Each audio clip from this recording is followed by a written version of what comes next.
with transition planning, starting early in elementary, then we can get that investment from the person and change those outcomes. Yeah. And to me, there's nothing more powerful than meeting up with a student I've met with in elementary. Just the other day, I got to meet up with a guy that I did transition planning in 5th grade, then 8th grade, and then again now in senior year. So self-determined, it went so much about life. And back then, he was not that invested in his life.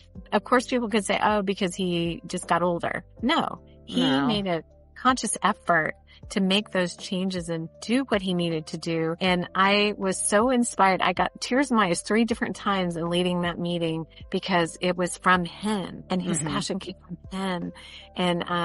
And really, there's no greater gift than to see that. Hello, everyone, and welcome to the Brighter Together podcast. My name is Janet Courtney, and my special guest today is Denise Geiger. Denise is the Senior Transition Coordinator for Special Education at Leander ISD in Leander, Texas, which I found out from her is about 30 miles north of Austin. Denise, welcome to the show. We're happy to have you here. Thank you so much. I'm happy to be here. Awesome. So tell us, Denise, a little bit about Leander ISD and your role there. All right. So I have been in Leander since 1991, and I started here as a high school deaf ed teacher. And then I sold the district on a job in 1999 that they did not have because I saw a great need. And I convinced them that being a transition coordinator was something I had in my wheelhouse and that I could help systems and help students have stronger voices in their life and better outcomes. So that was 1999. They said, you have 1 year to create this job. Otherwise, we're going to put you back in the classroom. And I was like, I got this. So I worked really hard that year to put together a team of people to figure out what we were trying to head toward, because I had an idea, but I wanted to get more stakeholders. And then our Texas Education Agency had a DEC visit, which was a district effectiveness and compliance visit in 2000 in the spring. So that first year. And they evaluated a bunch of our folders and said, they were asking our special ed director all about these transition questions. And she's like, oh, we have somebody. Let me get her over here. So they brought me over, and I was at that time only a part-time transition coordinator. And the other part was a vocational adjustment coordinator or a VAC teacher. And so I started telling them all about what was going on, what we were doing. And she said, and by the way, she is our full-time transition coordinator, which made a difference. So then after that DEC visit, the Region Center said, hey, we want to jump in and help you. And they put together a focus group. And then we ended up with 5 steering committees out of all of this to change the way that we were doing business in Leander ISD. So that was 26 years ago. And I am still in this job, but they promoted me. Gave me a bigger job title, and that I'm a senior transition coordinator. So you were the pioneer of it and have captained that ship for 25 years. Yes. Congratulations. That is beautiful. What a beautiful story. So tell us some of the things that you do and, how has it evolved in those 25 years for you? Great question. The job itself had just a landscape I could start figuring out. It looked like, oh my gosh, where are we going with all this? But there were some certain things that really mattered, and it was increasing student voice, building self-determined students, having strong outcomes and not just a check mark on a checklist, and being able to meet compliance within the federal law for transition, which promotes students to better outcomes through post-secondary goals. But how was our system going to do that? And so over the years and through those steering committees, we dug in and we started doing a lot of systems change. And I can give you a good example of that through student voice. When I started in 1999, the only students that attended their IEP meetings or ARD meetings, which is the admission review dismissal meeting, were the seniors were the only students that really in our system attended their meetings. And they were probably over 18, right? Yeah. Well, or just that the system said, okay, that's, Yeah. they're about to leave. And I was a believer in that every student should be in their meeting about themselves. It's their name on the paperwork. Yeah. So, I went after it, and I was on a committee that was the student-centered art process. And it was out of a mediation years ago that the parent said, "You're not listening to the students." And it just so happened that's the same exact time I sold the district on the new job.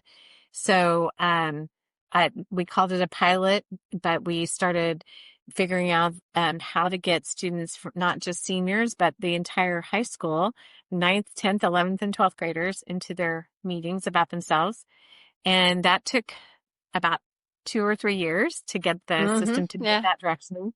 And then we Yeah. moved back to middle school, and that took 2 or 3, 4 years.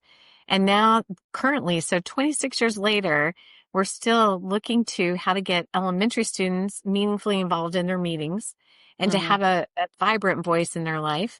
But the current thing we're working on is 3-year-olds to first graders to be in their meetings, and how to have that valued and how to have that normalized. So it has been a 26-year journey for me to get this value for student voice in their lives. And to me, that's the crux of everything. If we can find a way to empower them, to help build their awareness and their self-knowledge, then we are going to get a better product with them, for their adult lives. And it matters to the core for me. Yeah. And so our district is amazing, and crazily our special ed vision is that every student will have a meaningful outcome, or a meaningful, sustainable outcome where there is student voice and choice. So I really believe that it's infected the whole system over all of these years. And me being consistently in this role hasn't hurt the whole. Yeah, for sure. For sure. Yeah.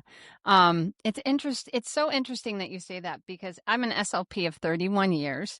Huh? And so served lots of kids over the course of my career. And one of the things that I always did, and I have to say I'm guilty of not doing it with the younger ones, but when they were old enough, when I felt like this is a judgment on my part, right? But when I felt like they were old enough to take ownership of their goals, the first thing I did when I got a new student was, "Do you know why you're here?"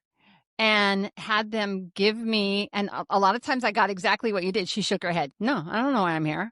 I was just told I got to come here and see you, so I'm here."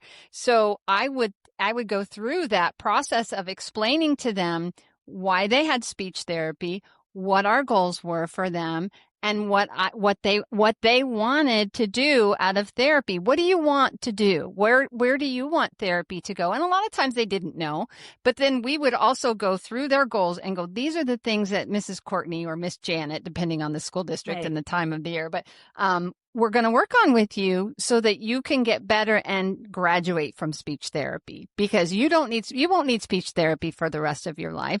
You just need it right now because you have trouble saying whatever, or you have trouble comprehending, or whatever their goal was, it doesn't matter." Right. But that, and I love that, because that's exactly what you're doing, but you're doing it for the whole IEP, which is beautiful. Absolutely beautiful. Yeah, it's been a change maker and a difference maker to inform and allow the students to be seen and not just be a token member of the committee. Yeah. I had this one very wise sixth grader who had never ever seen his goals. He went over them with his case manager and he said, "So what are these?" He said, "I guess I've been working against you guys." He said, "I don't think I've accomplished anything." And she said, "No, you have not, since fifth grade." Oh. His behavior was his primary reason. Oh, okay. And so she said, "What do you think you need to work on?" She said, "I have a list right here, but you tell me." And he said 3 of the 10 things she had listed. He said 3 of them. She said, "Let's write a IP goal for that." By eighth grade, he was a speaker in trying to help teachers understand how to get students more meaningfully involved in the process. And then he said, "I'm kind of worried. I think I might be working myself out of special ed." And the Yes, you are. he they exited him out of special ed Yeah. services. How Yeah. Because beautiful is that? yeah, that's exactly the point. The exact It's the point point. of therapy. I've never understood why kids stay. I always hated it when I got our TIC kids that were ninth, 10th, 11th. I'm like, Oh, oh my gosh, those pathways, those neurological pathways are set. I've had one kid in my career. Now, this is probably, people are going to think I'm a bad therapist, but one kid I remediated an S because those neural pathways are set. You get past 8th grade and it's like, you're not doing habilitation. You're having to and then at that point it's almost accident reduction because now they've got a pathway that's ingrained in their brain and we have to teach them another way. And I would tell my students that worked on it, you can have good speech, but when you're tired, when you're not feeling good, you're going to go back to those old habits because they're just a part of, because it's been so long, So that's why I was always like, this is why you're here. Let's, and I had one guy, he just didn't want, he had a lisp, he had a lateral lisp, and he was like, no, I don't want this anymore. And so he worked all year so hard in front of the mirror and did it. I mean, he was successful, but in high school, that's such a hard thing to do. And he did it. So I love your success stories because that's why we're here. That's why we do it's what we why we're do, here. right? Right. Absolutely. Absolutely. And I So think a lot yeah. of what formed all of this was that I taught the deaf from elementary, 2 years, then 2 years at middle school, and then 8 years at high school. And I saw a progression of things that really worried me because Mm-hmm. it was that if they are not going to be our best partner in this educational process, then what are we doing? And if they don't have an understanding that it's my life and I'm the one that gets to create it, then again, where did we get lost in all that? And it's not Yeah. all about academics. It's about balancing all the pieces of their life or the life domain. So it became such a passion for me that I dove into this work with every bit of my soul, and I have loved it, to be honest. Yeah. That's fantastic. That is fantastic. So now you're the senior Right. transition coordinator. So you have people under you, and what does it look like for your students now? So yes, as with every job, everything iterates over and over and again. And recently, the district was one of our committees was on developing an 18 to 22-year-old programming that was meaningful and valued age-appropriate environments, the adult. And so from the beginning, running that steering committee, became one of the first teachers, and then hired all of the 9 teachers that are there. And then recently the building got completed in August, and then we hired our first principal. So um, basically over time, I've been in charge. I've been the one managing, figuring out with other people, brilliant people actually, on what our systems could look like so that we were supporting student success versus just doing it the same old way. And so we don't serve students all day long. We serve them about 2.5 hours, and then we are plugging them into their adult lives through work, or volunteering, learning how to make appointments, that kind of thing. And so the district had a naming committee to name this building, and the building got named after me.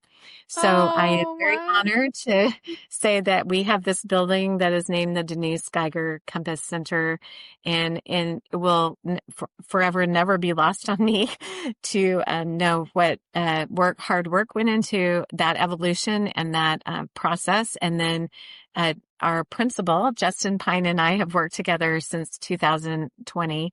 And he was a transition specialist, and then he went to a coordinator for 18 plus, and I was his supervisor, and now he's a principal. So that's Very. a piece of it. And then the teachers, the job coaches that we work with. However, that's not the only thing in my role is in it, and it's been less because there's a principal now, and I've Mm-hmm. been able to look backward in the system. I have also supported the vocational adjustment coordinators, and they come with job coaches, and those are at each of our 6 high schools. And then over the years, we had done something back in the 90s with English, taking English TEKS, or the Texas Essential Knowledge and Skills, and marrying them with transition topics. And we created a class called Transition English 4. We presented on it 3 times at the state level, and it is a phenomenal class for seniors who have traditionally been in resource or modified English for most of their time in public school or in school. And those that class then takes a whole year to flesh out what are you doing with the next step of your life, because most of them are graduating and maybe not coming to 18 plus transition services. So um, I have lots of different things that I know the system needs in order to deepen our the outcomes.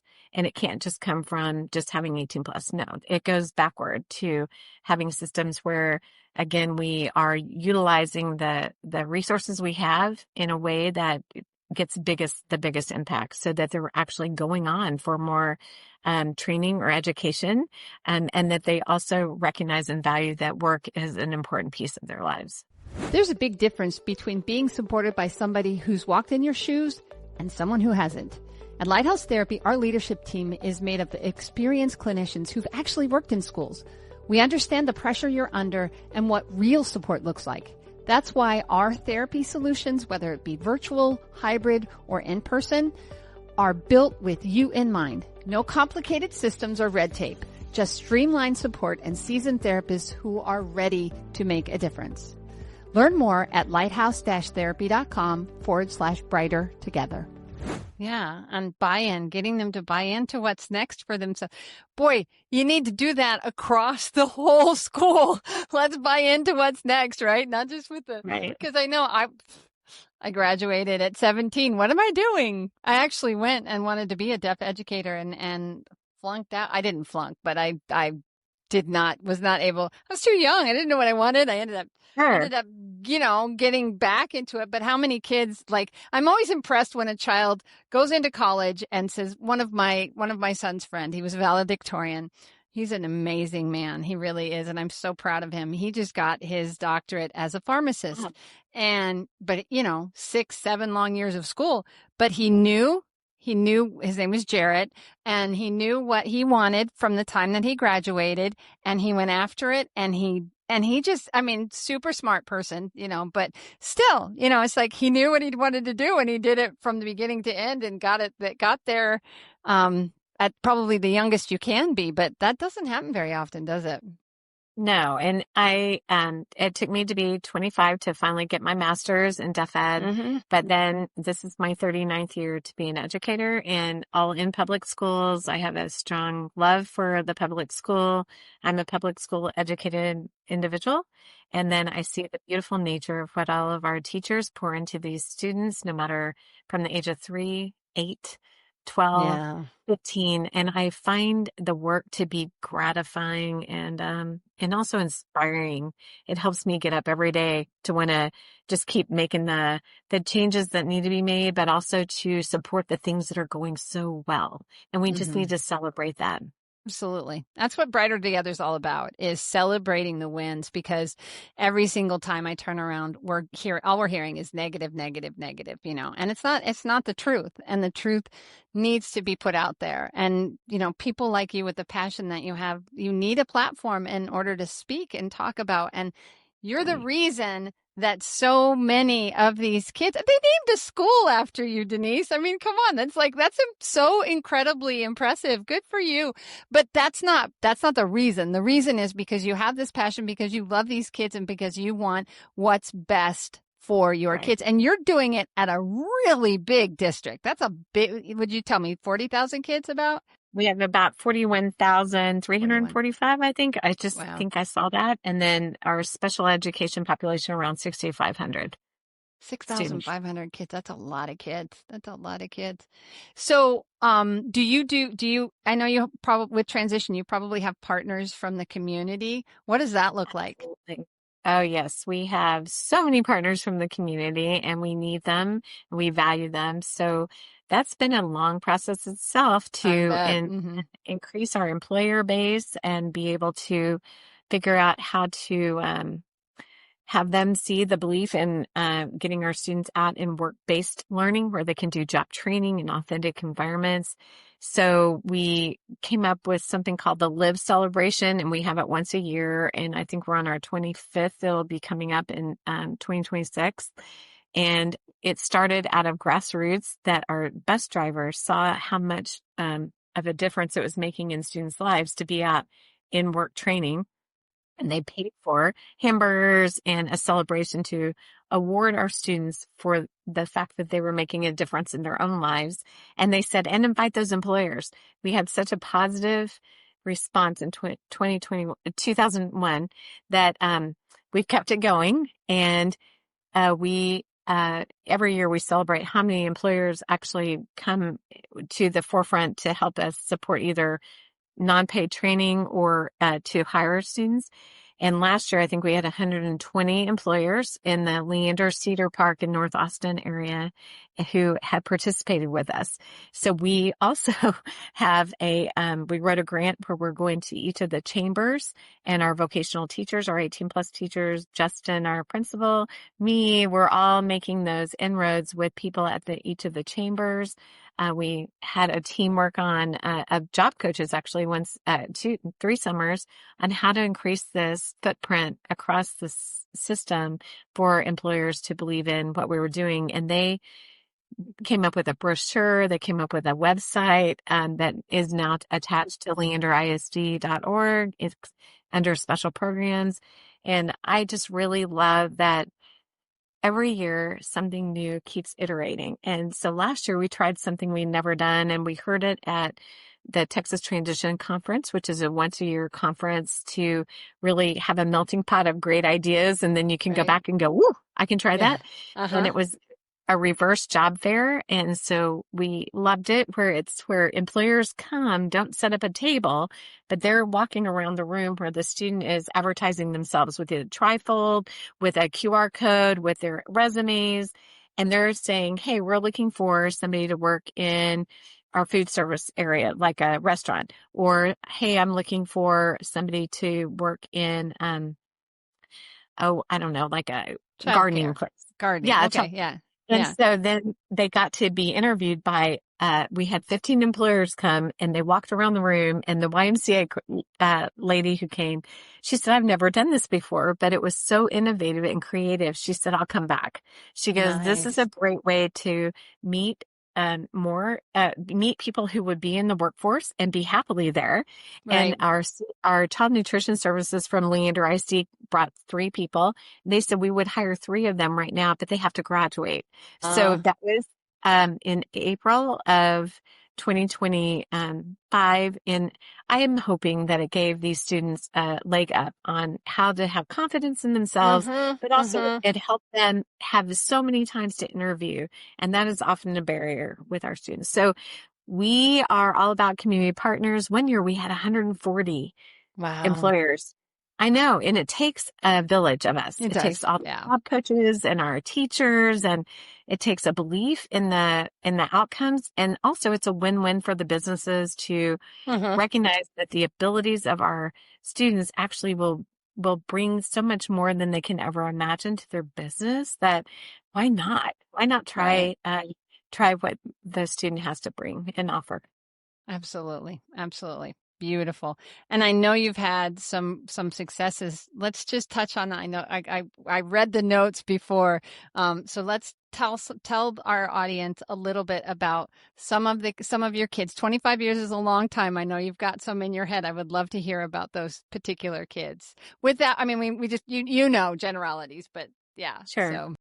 So when I got this passion, it was because I taught high school at Leander High School, and I was very able to build and create relationships with the students for the years that I was there, which was 8 years. And I recognized that we've got to dig into transition. So 3 of those so I taught 18 total students over those years, and 3 of them had master's degrees. And that was not through something slight, but they learned about themselves. They attended all their meetings. They understood their goals. They were very intimately involved in making those improvements. And also some hard feedback from me. No, you're not writing at a level to go to college. We need to work on this. And then we've had 2 of them got bachelor's degrees, 1 with associate's degrees. What I count as most beneficial is that they're out living their adult lives. So most of them now, like in their young 40s to 50. And what I love is they've gotten married. They've been able to buy houses, have children, maneuver agency systems, keep their own calendars, be able to make their own appointments. So the majority have lived vibrant lives. There's only a Right. couple that are at home. And so that to me was where that passion, where that vibrance came from. And then from the time that I got this transition job or sold it, I was like, we're going to have those same kind of outcomes. So then I dug in, and over the Yeah. years, we have seen amazing outcomes, and not just a checklist that somebody had to check off that they did some kind of post-secondary goal and that, we somehow put this service into play, but we're really trying to get the students to recognize, what do I have to do in order to grow that skill so that I'm able to be employable or go on to more education. And we have so many successes. Like, oh, it's hard to put my finger on, but I think that one guy saw me in the grocery store, and he said, I wanted to be homeless because I thought that was the only way, because I wasn't ever going to drive. But he Wow. started working for a landscaping company, and they had a lady who had a trailer out in her backyard, and he rented it from her. And he said, I'm paying my bills. I get a ride every morning with a landscaping company, and I am living a great life. I stood there in the grocery store. Cried, I bet.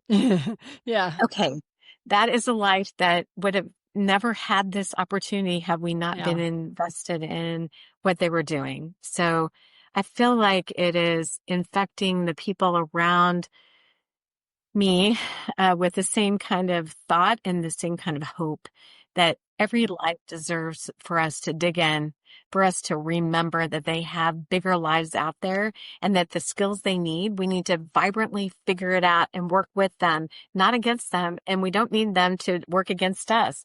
We're Right. here in this so that you can have a great life. Mm-hmm. And so that's Absolutely. what matters to me, to walk into work every day. And I watch my colleagues, and it takes all of us. The coordinators I get to work with are so passionate because they believe very much the same thing. So Mm-hmm. it's not Mm-hmm. like I'm working against any system. The system in Leander has really created a way for us to see value within student agency, and to empower our students and increase those student voices across the system. Our superintendent has a strategic plan with it on it, and he and I have had plenty of good conversations about Nice. how do you do that across the system. Yeah. Oh, beautiful. Denise, thank you so much for sharing your passion. My goodness, your kids, and I think about those kids that you were talking about. You gave them hope. You gave them confidence. You gave them belief in themselves that they could do something that they didn't know they could do. And I love that, because that's what every child needs. Every child needs to believe that that they have the ability to be successful, whatever success looks like for them. And that's it. It's got to look like success for them. And Has to. that breaks my And the other heart part, that one wanted to be, thought he was going to be homeless. Oh my I goodness. thought, oh yeah. And he actually, one of our job coaches went and let him experience what homelessness felt like, and he hated it. He Yeah, I was like, bet. but Oh the other God. disturbing thing is that in America right now, only 2 in 10 people with disabilities are being employed. And that actually gets me every single time, Yeah. because the student body I worked with in Deaf Ed, almost all of them are employed. Do you see what Mm-hmm. I'm saying? So Yeah, yeah. it came down to a paradigm shift of, why is that? And what is it that we're constantly beating at in the school system? Is it that we're looking at the whole child? So, they do a 1 year out study, here in Texas for a state performance plan, SPP 14, and they call all the graduates 1 year out. And in 2022, we had 4 in 10 who were employed. And then we had so many, 3 in 10 at post-secondary or training. But in the end, we still have plenty of distance to go. It's Yeah. acting and affecting what gets in the way of their employment, which could not, maybe isn't the disability, maybe it's transportation, maybe it's the fact that they don't have enough confidence or hope, or that they really have just done this academic track and then they don't have the social skills in order to really hold and keep jobs and work with a team, and be someone who receives constructive criticism well. So Mm-hmm. all of those things matter in the big picture. And I do believe our system really sees that and is like, hey, we are not going to take this sitting down. We're going to affect the change so that we're not a part of that 2 in 10 statistic across the United States. Yeah. I always struggle with this where they just that learned helplessness. That I think that's Oh, what it's called. They it just, is. yeah. Uh, You hit it on the nose. yeah, exactly. As someone, I was out of another podcast and I couldn't think of what it was called, and we were talking about something similar. And I have to give credit to that person because it wasn't me, but I know that I knew the term, and it's like it's one of those things where it's like, no, you can be so. And I think that's true in so many areas of society. Is that we just have a generation of people that just think that it's all about me, and why isn't everybody just catering to me, and this helplessness because they just don't think that they can do anything. And it's like, oh, that's not the reality. You have to fight for what you want in this world and move your life, make something better of your life, work for it. Look at what Denise has done. Look at me. I mean, I started Lighthouse at 50. I was like, I know I'm 58 now. And I Congratulations. didn't, yeah, thanks. But, I didn't think that was something that I ever really, it was one of those secret desires of your heart that you never think is going to happen. It's just like, oh, that'd be really cool to be my own boss and help others and whatever. And then God just said, do this. I want you to do this. And because I was like, what do I do now? I couldn't get a promotion in my job. And there's a whole story on our website. If you want to go and learn about my story, it's on our Good. website. You just go to our about page. But it's the same kind of thing. It's like you have to fight for what you want in this. And that's what you're doing. You're teaching these students that they have value, that their wants and their desires matter, and that they can chase after what they want in this world. And it's okay. And it's okay to do that. It's okay to fight for what you want and to get rid of this learned helplessness. Oh my. Yeah. Yeah. It is Yeah. well said because learned helplessness evokes lots of emotions in me that Yeah. people think that we somehow have to shield our person with a disability from the harshness of life. And yes, I get life is going to be harsh, but how do we help you develop that hope within your Yeah. soul to know, you know what, I've got stuff to offer and I'm going to be able to weather those storms and people don't have to jump in and save me.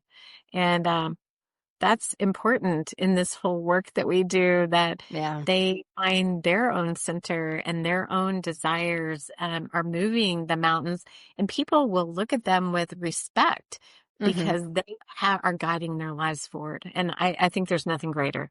Yeah. Yeah. And I think too, if parents are listening, you got to believe in your child. You got to believe that your child can do it, and some of that comes from parents. It's like if you're I agree. worried about your child, give them the opportunity, let them learn, and honest to goodness, let them fail.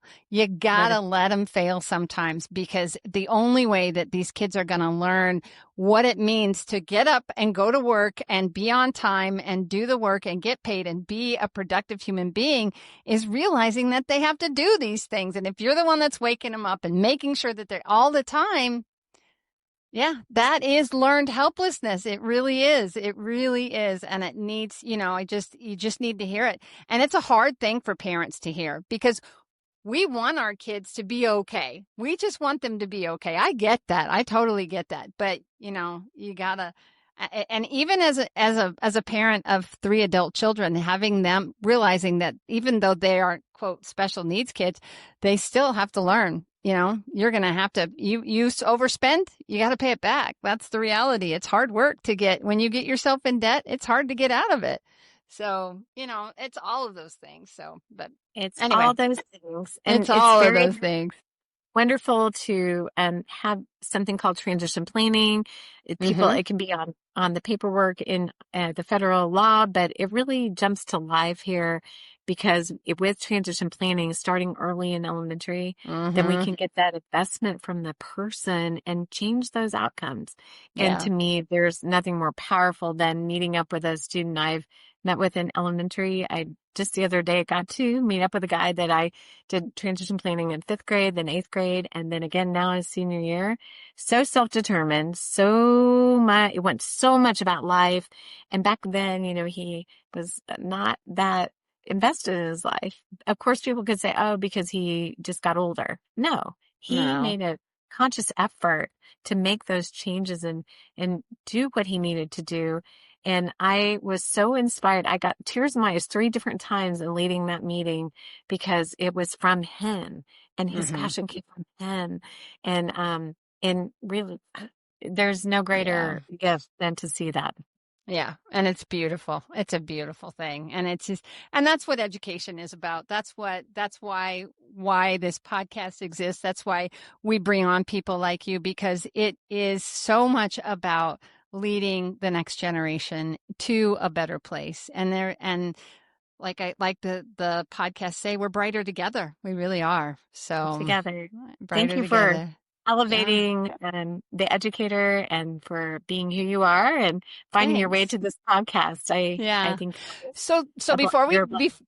thank you. Appreciate that. So where do people go to learn a little bit more about you? It sounds like you've presented. I know people are going to want to talk to you and pick your brain. So let's give them some information Right. about where they should find you. So my email through Leander ISD is denise.geiger.geiger at Leander, LEANDERISD.org. And then I definitely will respond. I'm a pretty on top of my email type person, and or to call me, I'm fine with that too. I'm at 512-924-7881. Very nice. Very nice. And the school website. You And the can school also, website, yeah, oh my for gosh, sure. Yeah, Leander you even ISD. said there's links in that transition for that as well, right? Yes, they would just go to leanderisd.org. And then I always go to the alphabet A through Z and go to S for special ed. And there's an out-facing site that we have for special ed, but then specifically transition. And you'll find all kinds of things that we have created, developed, and are very proud of, especially our Awesome. 18 plus continuum and all that goes with that, as well as our community employer footprint and how we've increased that. Awesome. Awesome. So Denise, it's been an amazing conversation. I knew it would be. So grateful for what you're doing, and you're You. impacting a generation, multiple generations at this point, right? So congratulations and keep it up. I'm Keep very up the good honored. work. Yeah, Thank you. Thank you so absolutely. much.